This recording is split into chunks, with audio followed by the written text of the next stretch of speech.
Hey everyone, today I'm reviewing the Keeken dashcam. This is a camera that can be purchased by itself or with a separate rear-facing camera to make a cheap dual dashcam setup. Normally I don't review these lesser known brand names on Amazon, but this camera was special because it has a very similar setup to what I use day to day.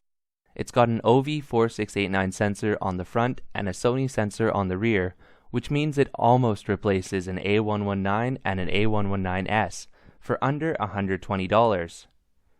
What you get out of that is a dual 1080p stream, or you can use the front-facing camera by itself and get 1440p at 30 frames per second, or that weird upscaled Novatech 4K resolution that isn't totally real 4K.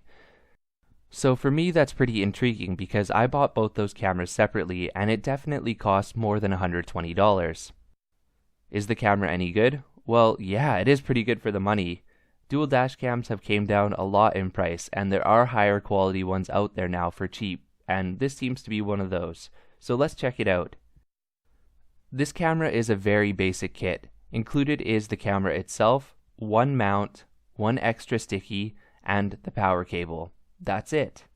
It's about what I'd expect from something so cheap. For example, the front camera alone is $75, with the rear camera being an extra $40.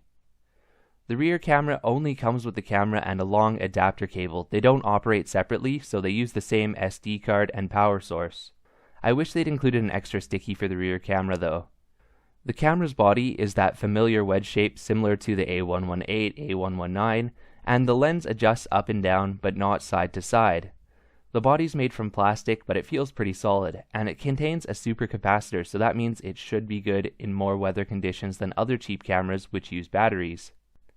The cables come up out of the top of the camera, so once it's installed, it actually is pretty covert and sleek.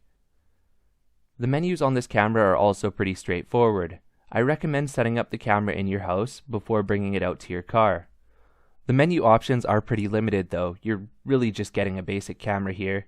It's got the necessary things like a timestamp option and motion detection, but there's no option for GPS, no advanced parking modes, and strangely missing is the license plate number stamp, which is something I use on all my cameras. You'll notice that I said this almost replaces my day-to-day setup. Well, I'd like to emphasize the almost here. It's a decent camera for the price, but if you're hunting for the best camera quality possible, a dual setup like this is not for you. You should probably buy two separate cameras in that case, like two A119s, but honestly, aside from some minor image quality issues, the camera's done the job without any hiccups, and that's more than I can say about many of the cheaper dual dash cams. Let's start with the front-facing camera first. As far as video quality goes, the amount of detail at 1440p is more than adequate. As with most dash cams in the city, you should be able to read license plates of cars in the adjacent lanes, and in highway speeds it's hit or miss depending on lighting conditions. The camera turns on when needed, records when needed, and loops properly, so it adequately fulfills all necessary functions of a basic dashcam. There are a few things about the front-facing camera that could be improved with a firmware update, most notably the color balance. Video from the front-facing camera during the daytime is almost always a little bit blue, which is typical of a default Novatech firmware. The good news is that the color balance being off doesn't really affect the readability of license plates or anything like that, but if you're going to be vlogging in your car or using this footage on YouTube, you're going to have to color balance it in post for best results. Sometimes I think the camera prioritizes shadows over highlights a little too much as well. That's probably because of how dark the hood of my car is. Angling the camera up compensates for this, but now I've got a ton of sky in the footage. At least that's a temporary fix, since there's no guarantee of firmware updates. If they do update the firmware, the front-facing camera can be very capable for the price. And again, I want to emphasize that that's a fairly minor issue. It's really more of an aesthetic thing than an actual thing that affects the operation of the camera. The camera is advertised as 4K capable.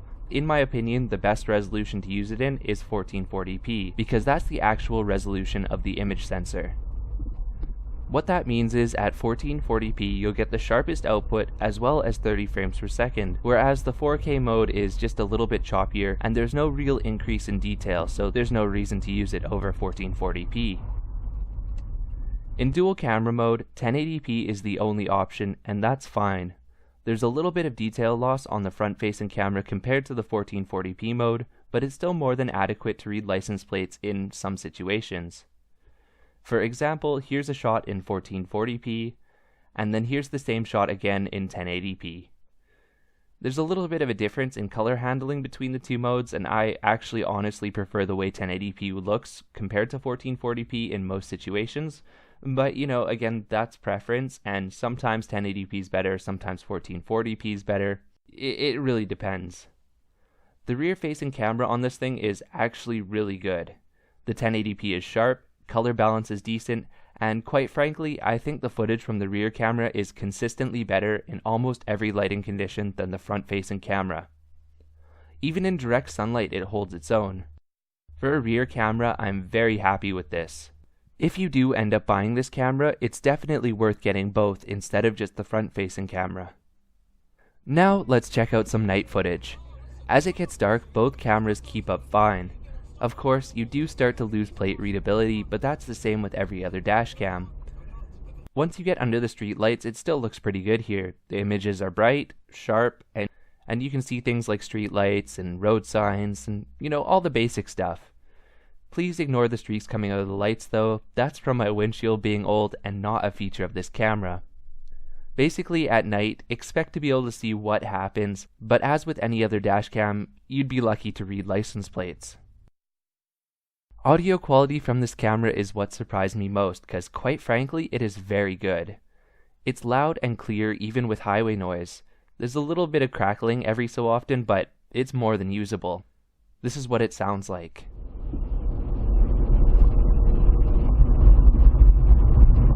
Alrighty, now that we're up to speed and we have a little bit of road noise, let's do an audio test. This is what my voice sounds like when I'm going approximately 50 kilometers per hour. There's a little bit of road noise in the car, but honestly it's not really that bad. This car isn't exactly loud or anything, so... This is an audio test from the Keeken dashcam. This is what the audio sounds like when I'm sitting in the car with the engine off. We'll also do some tests later with the engine on, and then you can hear the difference when we're driving on the highway, when we're just driving around the city, that sort of thing. So, what does this camera have going for it? Well, quite a lot considering the price. It's got decently sharp video, very good audio, and it works consistently.